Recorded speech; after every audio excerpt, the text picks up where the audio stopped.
Hello Beer Geeks, I'm down at Siren Craft Brew making one of the most exciting videos that we've ever made on the channel, because today we're going to be tracing the lineage and telling the stories of the 4 hops that created the craft beer revolution. And on top of that, we're going to be telling the stories of 4 iconic beers that used them. And then here at Siren, they're going to be brewing 4 homages to these incredible beers in a bid to tell you the stories, the history and the excitement that comes from these incredible hops and the incredible people that were behind them. This is Time Hops.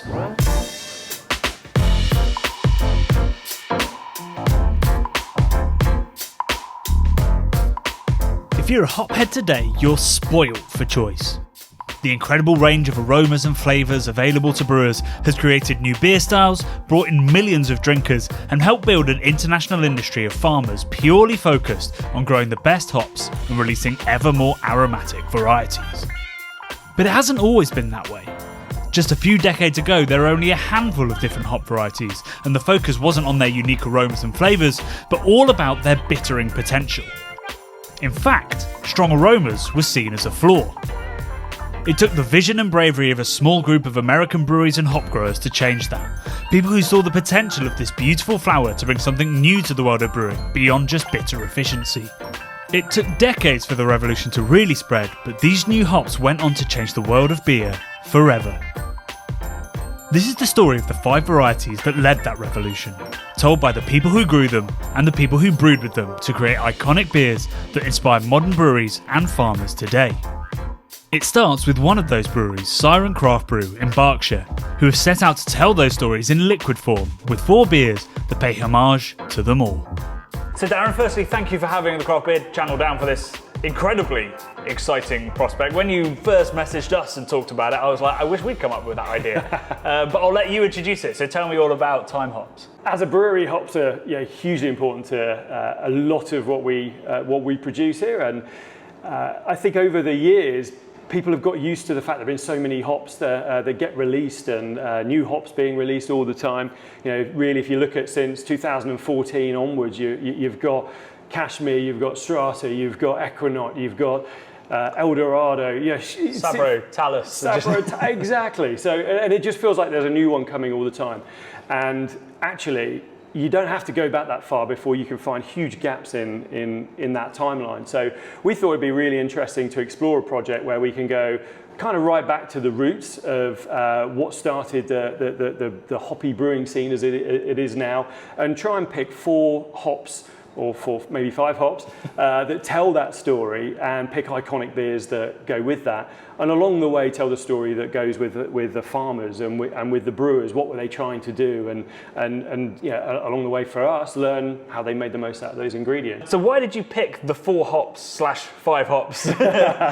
This will become clear in a minute. That you have, because obviously there were lots of other hops that you've sort of passed over. I think actually the ones we've settled on, which is we've got Cascade, we've got Centennial, and then we've gone Simcoe, and then Citra Mosaic for our last one. And I think what we feel we've done is in there are so many really great stories that tell how these things have come about, the differences in the times that as they were then. As you know, I'm sure when you start talking to the growers, you'll get to know that right back in Sierra Nevada's day, 93% of the hop farms were bittering hops only. That's the fields were just there for bittering hops. That's all they wanted. So to where we are now, which is almost a complete role reversal. So telling those stories, those 4 hops kind of fitted the bill, I think, quite well in terms of trying to tell those stories. And we've picked 4 brews that we feel iconic and represented well by those hops.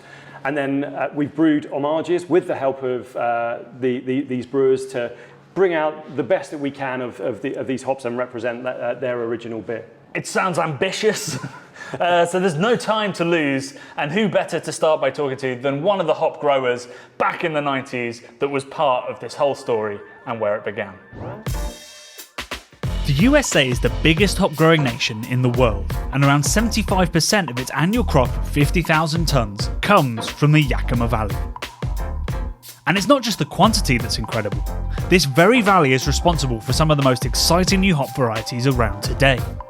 It's also home to the Carpenter Ranch and 4th generation owner Brad Carpenter, who's the co-founder of farming cooperative Yakima Chief Hops. He's lived through it all and indeed helped create the incredible change that has happened in the last few decades. My family got into growing hops here in the Yakima Valley from hop growers in our family that came from the New England area, Vermont, New York, that area. Specifically, my great-great-grandfather Charles Carpenter came into the Yakima Valley in 1868. He had been here previously through trips going up into British Columbia, but he developed a love for this area, and he planted hops somewhere between 1868 and 1871. I think I entered in the hop industry through the birth canal, so I was kind of born into it. Like most hop growers typically are, you're born into a family that has the mental ferocity and the love for growing hops, and the facilities that are hard to just slip up in a year or two in your own accord. So yeah, as a child, you're connected to the hop industry because your father's gone during hop harvest, pretty much. You don't see him much, but you do see him when you go visit him at the hop kiln where you're drying the hops or in the machine or what have you. And at that time, there wasn't very many varieties grown. It was pretty much majority of hops were the cluster variety that was conducive to the climate here and grew well. As I got into my teens and older, you began to see some varieties coming in out of the hop breeding or the breeding program out of the government funded breeding programs. And we began to see more varieties because bittering was pretty much the name of the game at that time. Getting alpha that would bitter beers, and the more alpha you had per acre by a variety that produced a lot of alpha, the better value you had as a grower. At this time, around 1970, bittering hops accounted for pretty much all of the hops grown in the Pacific Northwest. And it was the crossbreeding search for ever higher, more disease-resistant alpha hops that inadvertently led to the creation of new, more aromatic varieties. Many of them were thrown out for being too intensely aromatic, but one such hop, created by the USDA breeding program at Oregon State University, made it to market. Its initial appeal was its resistance to downy mildew, but it also had unusual grapefruit, pine, and softer floral aromas that attracted the new guard of American breweries in the region. And that changed everything. Cascade became into the Yakima Valley probably the early 70s, and then it became a little more prevalent. Some larger brewers began to use Cascade, like Coors and others. And that hop was around for a while. Well, that was one of the hops that had kind of the Europeans call it the wild America aroma, and it began to develop some flavorings that specifically became suited for the India Pale Ale that developed in your neck of the woods. So the West Coast here of the United States began to produce that. There was breweries like Lagunitas Brewing Company, Green Flash Brewing Company, Russian River Brewing Company, and others, many others. That Sierra Nevada was another one that began to develop ales and Indian Pale Ales that began to utilize Cascade. Brad may have listed it last, but few beers have had the cultural impact that Sierra Nevada Pale Ale has had since it was first brewed in 1980. Some see it as the start of the American craft beer revolution, and as the man who brewed it will tell you, Cascade was both the reason for Sierra Nevada's success and indeed the reason for the rise of hop-heavy beer. Oh, I don't know if I remember the first time I got my face in a bag of Cascades, but I would say it's probably in that early 1970s time period, and I did start using it as really the only true sort of aroma hop that was being bred in North America, at least only new variety of distinctive aroma hop. As I mentioned, Willamettes and a few other European-derived aroma hops like Fuggles were being grown in the Yakima Valley or in Oregon. And so I tried all those hops and really did start to love the Cascade hop, the citrus and pine aromas. It was very unique compared to the European hops that were available for aroma hopping back then. So in 1978, we founded the company and started fabricating and building our own equipment, we eventually opened our doors in 1980 and brewed our first batch of beer November 15th, 1980. And that was stout, actually, which did use some Cascades in the original recipe. But we started to brew our pale ale just a couple days later, I think on the 17th or so of November. And we did use pretty much all Cascade hops for our pale ale. Yeah, I'd say we stood out a bit because of the high hopping levels we did use, and mostly in an aroma position. So late hopping in the kettle, hopping in the whirlpool, and dry hopping as well. So we did use Cascades for all those purposes. It was certainly something that was polarizing to most drinkers in America back then. And if you go back to the late 70s and early 80s, most of the beers available on the shelf were light lager beers. So they had very little pronounced top character. They were lower in overall flavor impression, lower in alcohol. And when our pale ale came out, we were going for something that we wanted to be very distinctive. And so we did focus and feature on using an aroma hop that was very distinctively different than what most people were used to. And it was maybe at the fringes of what the beer drinker was used to back in 1980. But people who started to enjoy drinking that kind of beer started to then love hops and loved the use of a lot of aroma hops. Our Celebration Ale, which we brewed 1981, it was dry hopped heavily with Cascades, and then later Centennials as well. As Ken hints at, just a few years behind Cascade, another bold, citrusy aroma hop was being developed. Crossbred at a USDA site in Washington, this new hop was dubbed Super Cascade thanks to its similar aroma and much higher alpha content. Together, these two hops were used in pretty much all of the early, hoppy American craft beers, and helped to build the profile that we expect from American IPAs. Nearly 20 years later, it played a part in one of the most iconic West Coast IPAs ever brewed, created in a brew pub in the heart of California's wine region. My name is Peter Kruger. I'm the COO for Bear Republic Brewing Company. I've been with Bear Republic since December of 1997. So I've seen a lot of changes in the American craft industry. Racer 5 is really a happy accident. We used to brew a beer called House IPA, and one of our assistant brewers fairly early on made a mistake on the malt bill, and Rich Norgrove, our owner, and at that point brewmaster, he's still our founding brewmaster, took the mistake and basically decided to throw caution to the wind. He added some dextrose fairly, in the boil to get the alcohol up. But more importantly, he added hops, at several points in the brew kettle, 90 minutes, 30 minutes, 15 minutes, and whirlpool. And then the hop received what was considered to be a double dry hop at that point. So it came in at about 3 pounds of hops per barrel. The hops that went into that first batch were all of the 4 C's, as we call them, which is Cascade, Centennial, Columbus, and Chinook. Centennial was really selected to kind of be the harmonizing influence of that product. We had fallen in love with Centennial in some of Anchor Brewing Company's beers. And we really, it was a hop that was sort of unlike anything, and it was fairly earthy, fairly rounded, and had a very kind of a lovely, almost a dairy character in terms of providing a rounding character to the palate. Really, the Centennial in Racer 5 is really there to provide the sort of the base note that all the other hops can play against. If it wasn't there, and we've made it without Centennial, and it just doesn't get pulled together.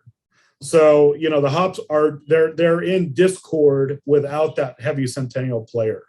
So Centennial for us in that beer is really, really critical. Racer 5 initially, and a lot of our beers initially were perceived as being very, very high alcohol. I think one thing that we had going for us is we're located right in the heart of wine country in Sonoma County. And so we had a built-in clientele of customers who really knew a lot about flavor and a lot about the potential for changing things. The wine industry had just gone in California had just gone through a fairly rapid and substantial development in terms of quality. And at that point, people were making 17% Zinfandels in Sonoma County. So there was very much, it's probably still there. The American ethos is bigger is better. And so, we found our people fairly quickly. When you, at the end of the day, you look down the bar and you've got, a full bar of people done with their construction shifts, drinking Racer 5, you found your people. So how were hop growers on the hunt for more efficient and hardy hops inadvertently creating these wonderful aromatic varieties?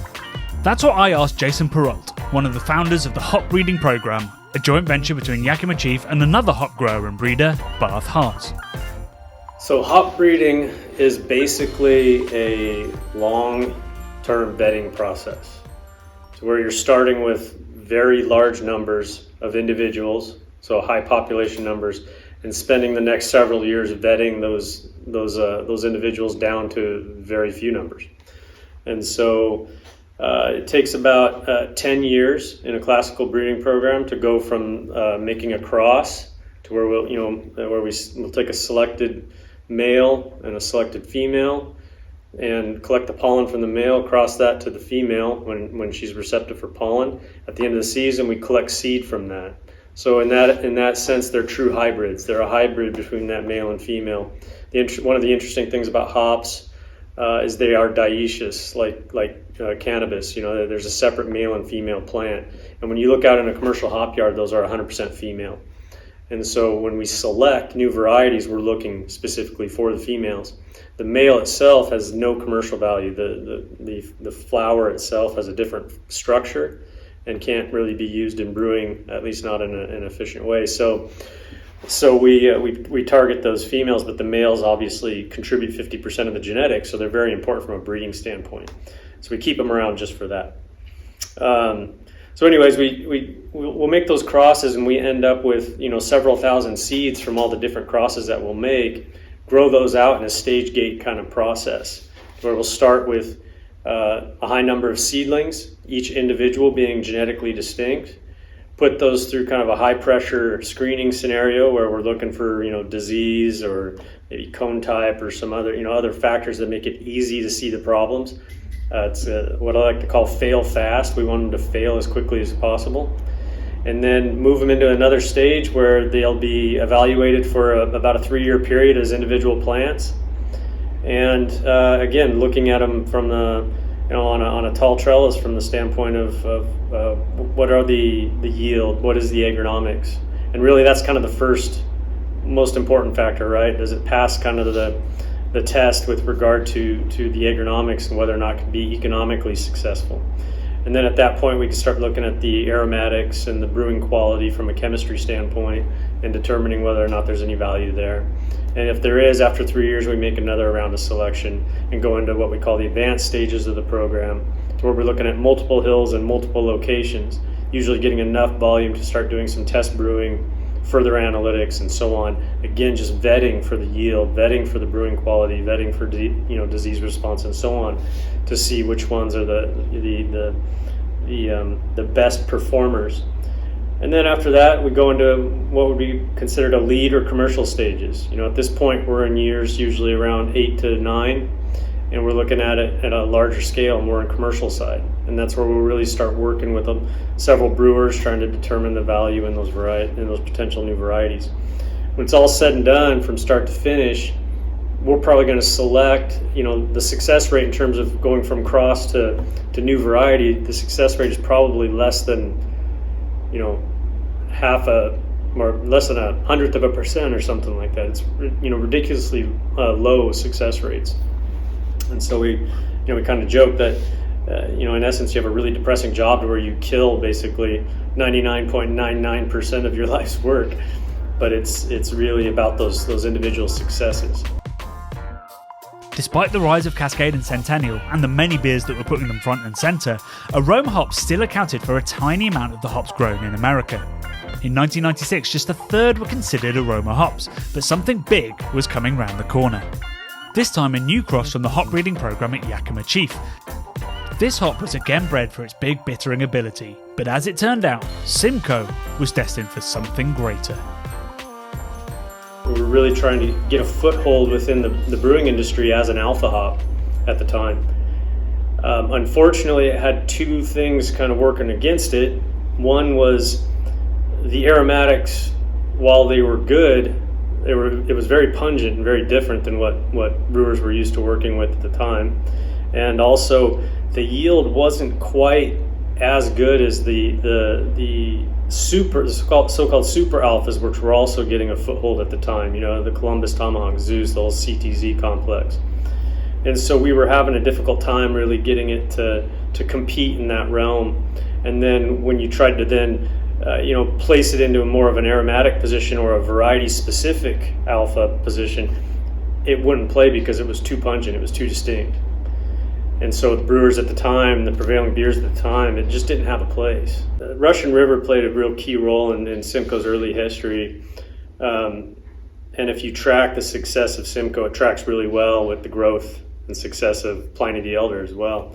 And that's not really a coincidence. I think at the time, so at the time we looked at Simcoe as having potential, but the hops that were being grown, we just could not sell. We couldn't get rid of them, and so we were building inventory, and so we were sending samples directly to these brewers like Russian River, these new emerging craft brewers, and saying, hey, just give this a try. And so Vinny was one of those brewers to where a gentleman we had working in sales at the time by the name of Gerard Lemons was working directly with Vinny and sending him samples and saying, hey, try these out. And then he would brew some beers and send them back up. And so it's kind of interesting. I still remember tasting beers that had, just the hop number, at the time it was YCR 14 written on the bottle cap from this little brewery in California called Russian River that I had no idea who they were. I had no idea who Vinny was at the time. But it would have the YCR 14 or YCR 4, written on the cap, and we would taste those. And so, it was from those initial experiments and those initial beers in the early 2000s that Vinny started identifying that, hey, this hop does really well in Pliny. Pliny then became a year-round beer for him, and Simcoe became a part of that. And of course, that beer was very influential across for U.S. craft brewers. And so then by default, by association, Simcoe became very popular with craft brewers. Alpha hops and bittering efficiency still dominated hop growing and beer brewing, but excited by the eventual success of Simcoe, Yakima's hop breeding program started looking for more varieties that could be used in hop-forward IPAs and pale ales. One variety was nearly thrown away, but thankfully kept by an employee of the Bath breeding program who saw its potential way back in 1992.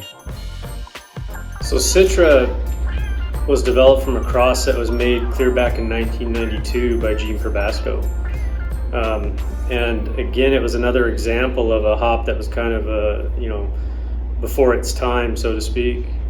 Gene vetted it through that 10-year process, and at the end recognized that there was something of value there, but had a hard time finding brewers in that late 90s, early 2000 period that really recognized that value. So he was working with a handful of them, and it kind of, luckily he didn't discard it, he kind of held on to it. And then after we formed Hop Breeding Company, we got a little bit more aggressive with the actual introduction to other brewers and expanding that out to additional an additional customer base, particularly as craft beer again grew up.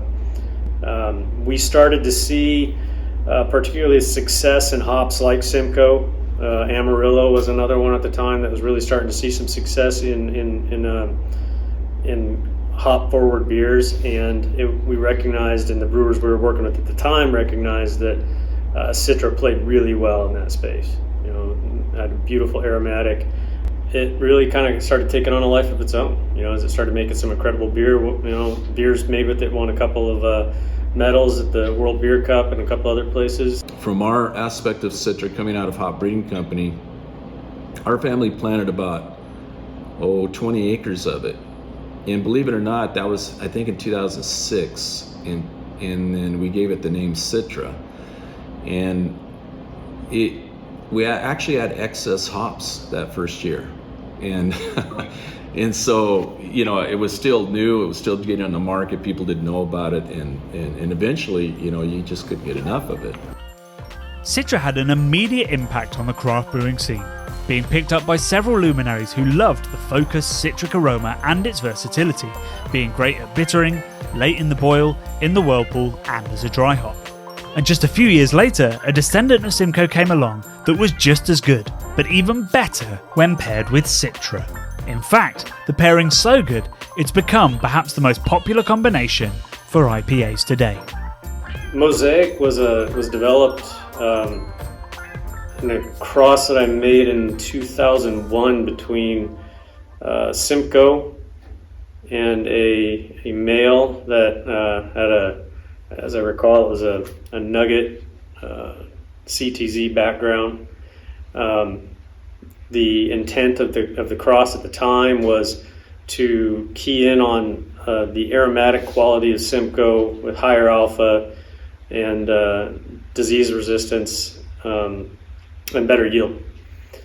And so from that cross, as I recall, I don't know if I remember my numbers exactly, but I think there's about 3,500 siblings in that cross, and I selected two. It was HBC 369, or 367 and 369. 369 ended up becoming Mosaic. And so it was really early on. What we did at the time, around that time, is we started, there was a group of us that kind of started home brewing and kind of getting into trying some of these newer varieties, just with stovetop brewing. And in particular, there was a beer made by Carl Van Evenhoven at Yakima Chief. And he brought that to me, and we tried it, and the first aromatic I got out of it was bubblegum. Just an incredible aroma, immediately noticeable right when you open the bottle. And so then that was kind of the key, that key moment that we knew there was something special to that. And then what really drove that home was as we started sending out samples to brewers, or we started brewing it on our own, was the multitude of descriptors that we were getting. It was bubblegum, it was blueberry, big tropical, mango, papaya. It was a lot of fun going through those different, all those different beers at the time, and trying to describe it. And that's where the name actually came from. Was the name Mosaic actually came from the fact that we had such a hard time describing what the actual, we couldn't really define it down to just any individual aromatic, so it was a mosaic of flavors. These two incredibly aromatic hops now form the base of thousands of IPAs and pale ales around the world, so picking just one to define that symbiotic relationship was a challenge. But when it comes to making IPAs that really showcase the hops in their truest form, there's only one brewery you can really go to. Well, I guess I should open this before I really start talking about it. I will do it as concisely as possible. I'm John Kimmick, head brewer and co-owner of The Alchemist in Vermont, in Stowe, Vermont. Focal Banger is something that I started brewing in maybe like 2007 at the pub, and was just a great name. We knew, what is going to follow Heady Topper, Focal Banger. Of all the beers we did at the pub, that name and the beer itself were just perfect. So when Mosaic and Citra hit, it was evident right away that they would work well together, in my opinion. And again, now there is new knowledge with what Yakima Chief is doing with the survivable compounds and all this research that they're able to do now with modern technology. 10 years ago, it was more instinctual and hands-on. I would brew beers with certain hops, and you just know, you can taste if beers mesh or if they're dissonant, and they don't really, the sum of the two doesn't make something greater.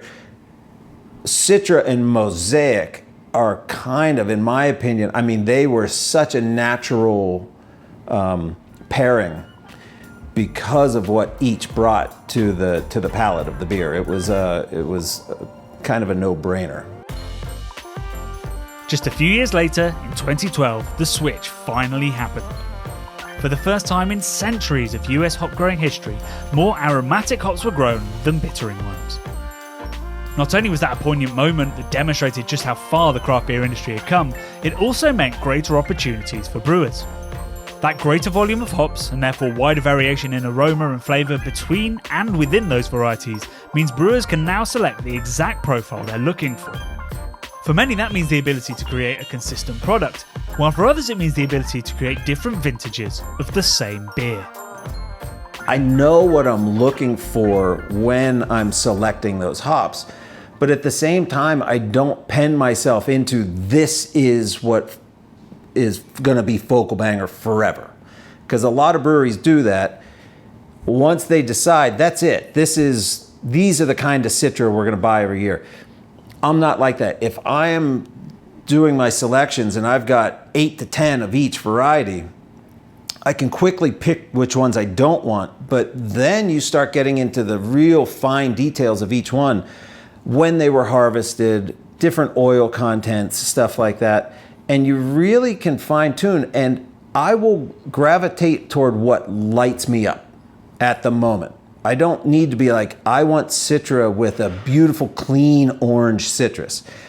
I don't go into it like that, because if there's something that is just dank and oily and I love it, I may get that instead. If I do that, then my Mosaic, it changes the way I approach Mosaic. So this year, the Focal that I'm drinking right now, and all of my beers, it's the same recipe, but it's different every year because it's the terroir of that year. It is your barley crop and what was the weather like. That's your malt character. These hops, which ones did I select and how do they work together? So when selecting these last year, I had 2 different lots of Mosaic that I loved. And I just couldn't, it's like I just can't. I love both of these. And so what we ended up doing was splitting our purchase, and I had them labeled them separately. So we have half of our Mosaic is labeled fruity and half of it is labeled dank. So then that gives us the ability to bounce and play and balance those levels.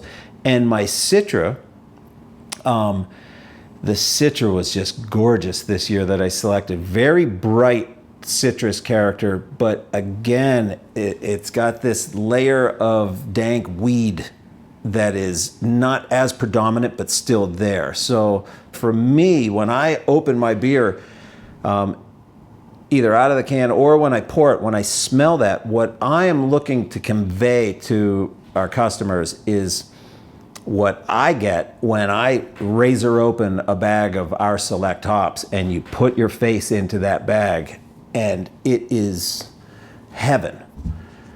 I don't want to adulterate that and turn it into rotten tropical fruit.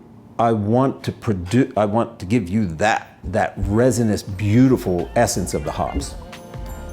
And with that thought-provoking approach in mind, it's time to return to Siren, where they've been busy researching and talking to all of the breweries as they brew 4 hoppy ales that pay homage to these iconic beers and the hops that defined them. Always keen to get my face in a bag of hops, I took the opportunity to sit down with head brewer Sean and inhale some of the Simcoe selected for the Russian River-inspired beer. So Sean, we've now spoken to some of the best brewers in the world. What was that process like for you to get to speak to those absolute heroes of early and craft today? It's been great. All 4 breweries are breweries I really look up to, so it's been great to talk directly to some of the brewers and production people that have helped us, given us loads of new techniques and knowledge to play around with. Yeah, there were a few interesting things that we learned about that sometimes our equipment's not designed to do, and we can look at it in a different way and give that a go now. So, right, so it's sort of approximations of processes using the equipment that you have here. A good example of that was Sierra Nevada and them using whole leaf hops, which we never use on our hot side. We don't really have a hop back, but we've used our SpinBot and we made a process that works, and got to play around with that. So it's going to be interesting tasting that. Yeah. And the extra research you were doing, I presume, is what I do when I do a homebrew recipe, like falling down endless rabbit holes of like Reddit forums and homebrew forums. It's very easy to go down them, but then there's a lot of information, and this is the great thing about the brewing industry is brewers are happy to share a lot of the knowledge. And, even if it's in sort of drips and drabs that people piece together to make a... There's definitely some contradictions from people's ideas, but a lot of really good information out there that we found. Yeah. So from all that information, you've come up with the 4 recipes for the 4 homages. How close to sort of the iconic beers have you landed, and how much of it is sort of a Siren tweak? We've tried to use as much of the information that the breweries have given us and try to stick to that as much as we can. Our equipment is very different today. Some of our processes limit us to doing exactly what they do, but I think we've sourced hops from the same sort of lots, or at least the same flavor profiles as them. Using our hop supplier, we're using the same yeasts as much as possible as the other breweries.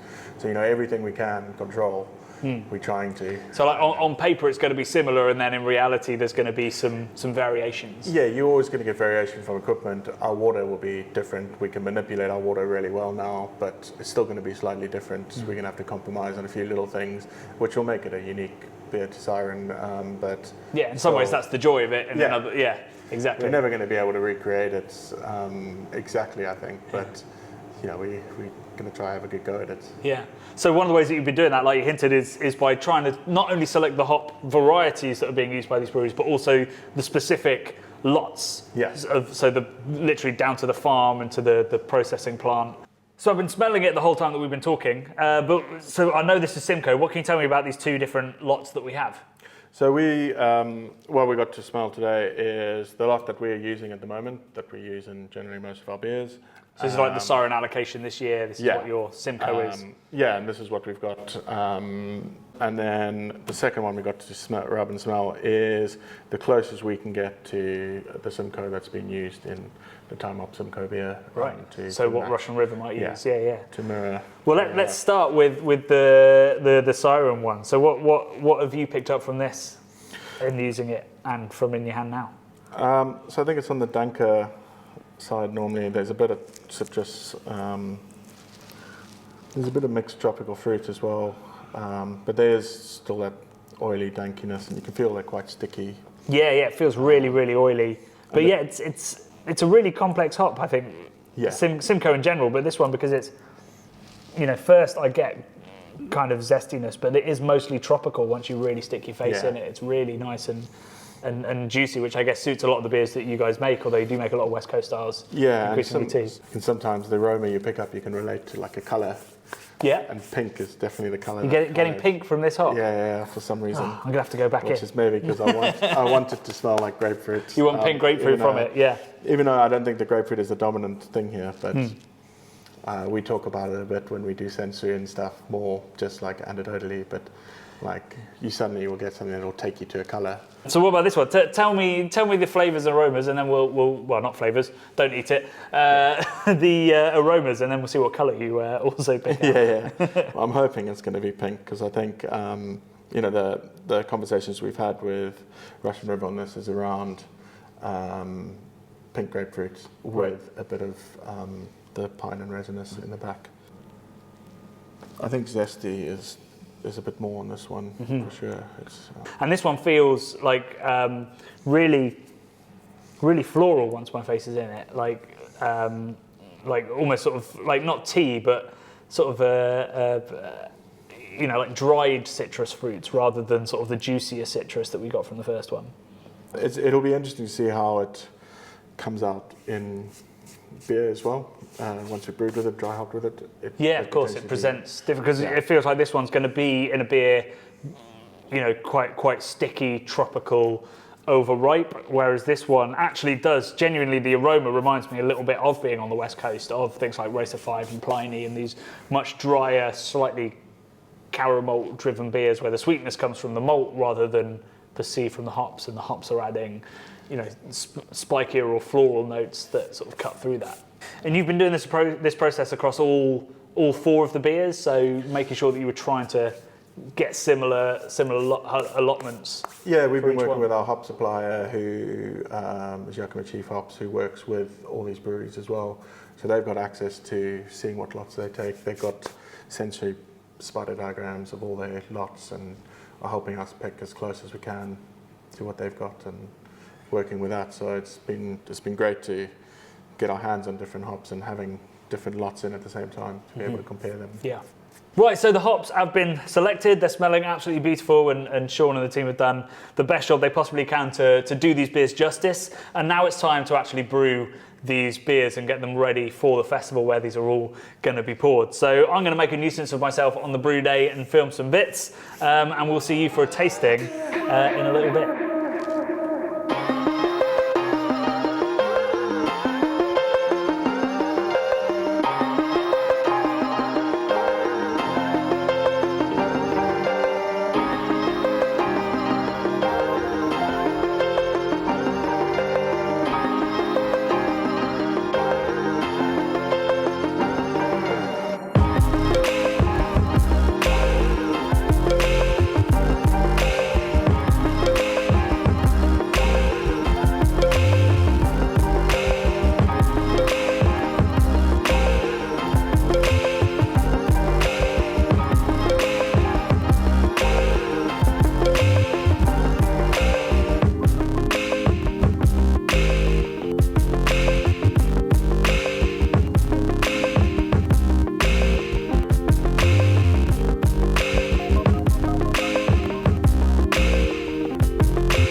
wild ride through the history of craft. It's been glorious. I've learned so much along this process, and I really even more so appreciate the hops that have created these legendary beers. Yeah, absolutely. It's been a long time since I was really excited to try a Cascade beer, and that was kind of the point of this whole project, was to get us excited about these varieties that maybe, you know, perhaps this one aside, we haven't been too excited about recently. And what's also really exciting is that this is a chance to try, you know, estimations, homages of some beers that lots of people have never tried before. You know, we're going to get something that's hopefully going to be really close to something like the Alchemist maker that the Russian River make, you know. But I think we're going to start at the beginning, right? You've got to start every journey at the beginning, Johnny. You do. Wow. And now philosophy as well as hop information. So this is the Cascade beer. This was a homage to the great Sierra Nevada Pale Ale, which we have drunk fresh on the West Coast, but I'm sure lots of people, you know, their memories of it are sort of based around 10 years ago when it started come to the UK and was the best beer we had, but it wasn't necessarily tasting that fresh. I mean, it looks on point for Sierra Nevada. That is a great colour, yeah. Yeah, lovely head, lovely golden colour. Oh, yeah. Sweet berries and lemon rind and caramel. Beautiful, yeah, I'm getting the caramel for sure.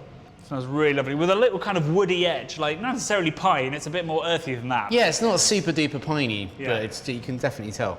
It smells absolutely wonderful.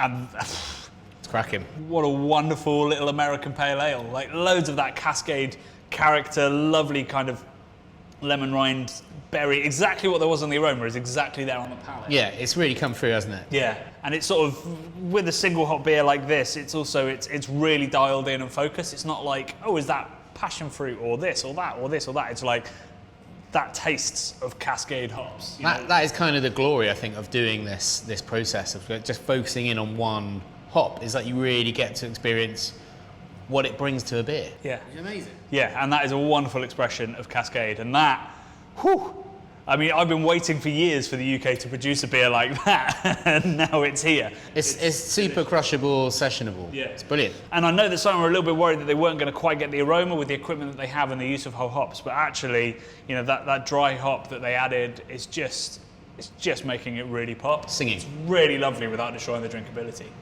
Gorgeous. Here's to Cascade. So we're going to take a journey up the California coast Sonoma County, I believe. to Sonoma County, to wine country. Beautiful. part Which of was the world. interesting in the interview with Peter. He said that being in wine country really helped them because they were around with people who were used to big ABVs and knew what big flavors, you know, good fermentation could bring. So yeah, this is our Centennial beer. And really interestingly in that interview, he said that Centennial is very much the hero of this beer, but it's kind of an unsung hero.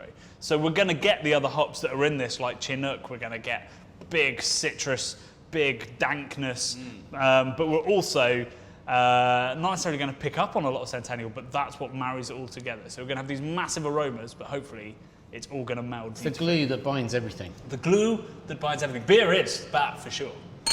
Cheers. Yeah, so there's a lovely soft floral character to it, but also like big, kind of boozy orange kind of thing, and a nice earthiness and pine as well. It's like, yeah, biting into a slightly overripe orange in a forest. That's how I'd... Evocative, Johnny. Yeah, you're welcome. Let's give it a go.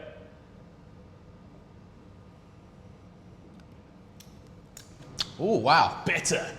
That is bitter, isn't it? That is big and bitter. Proper Westy. Yeah, yeah, big orange pith kind of bitterness, lots of sweet caramel, candied orange kind of vibes.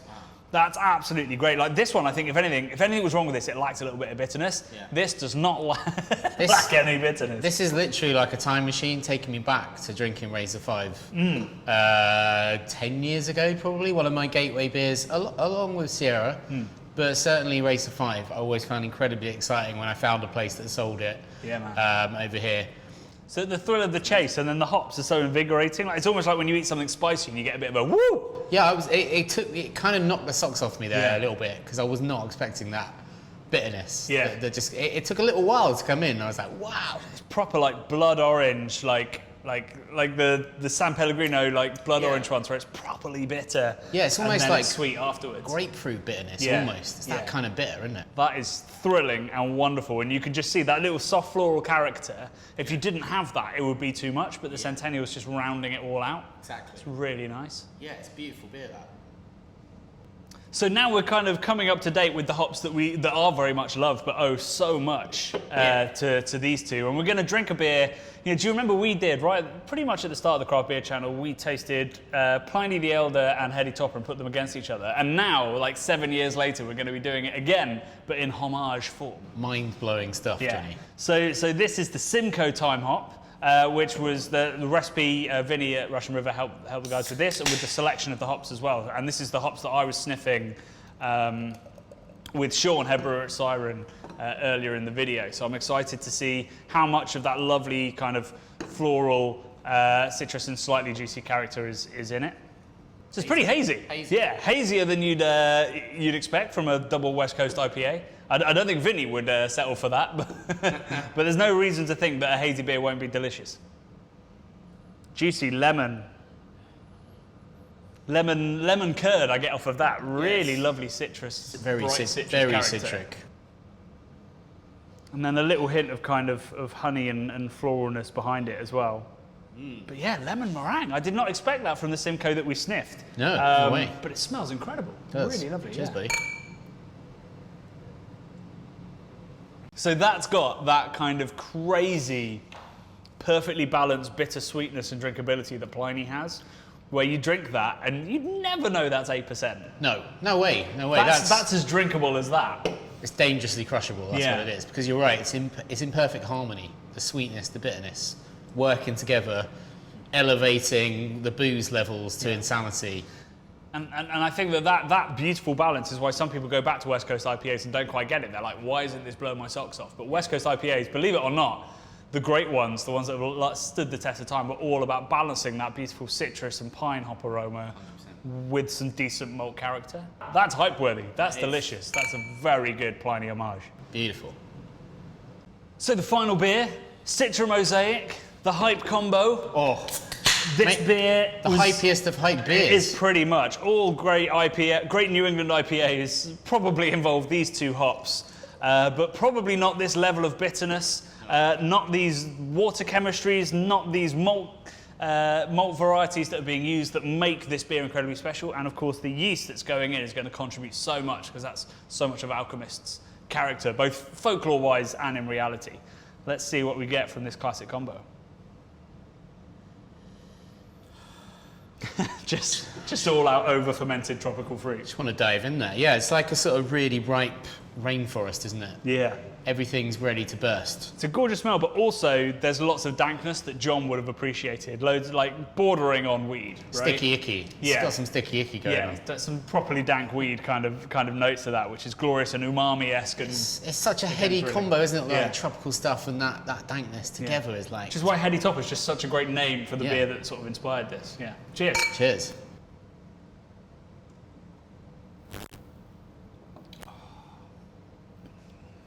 Mate.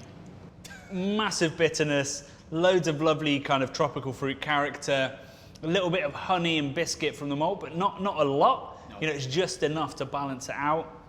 And then massive whack of bitterness, which, you know, should define an IPA really, and brings back balance for the sweetness that it's got there.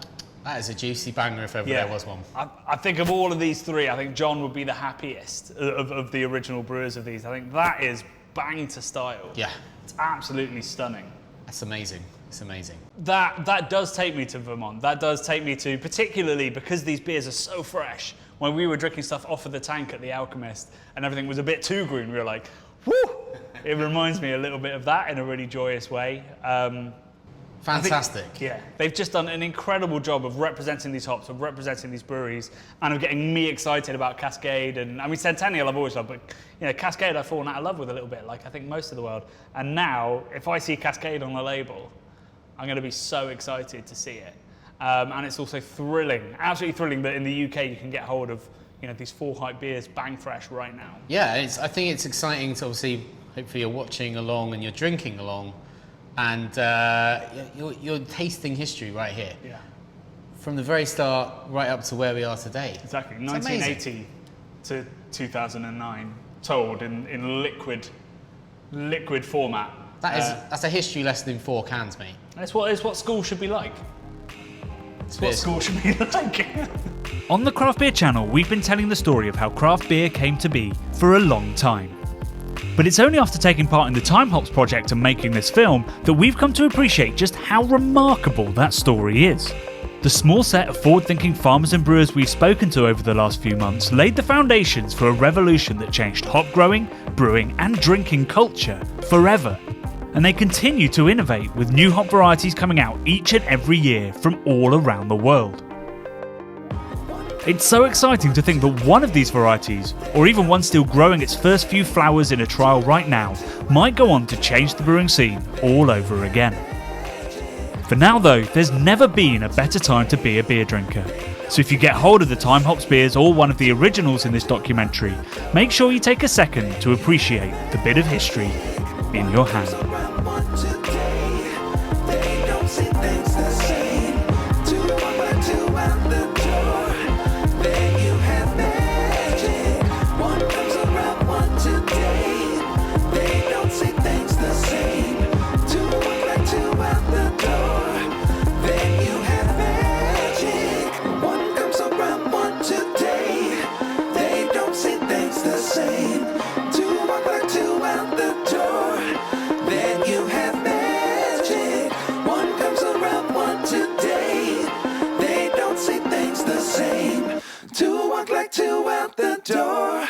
Then you have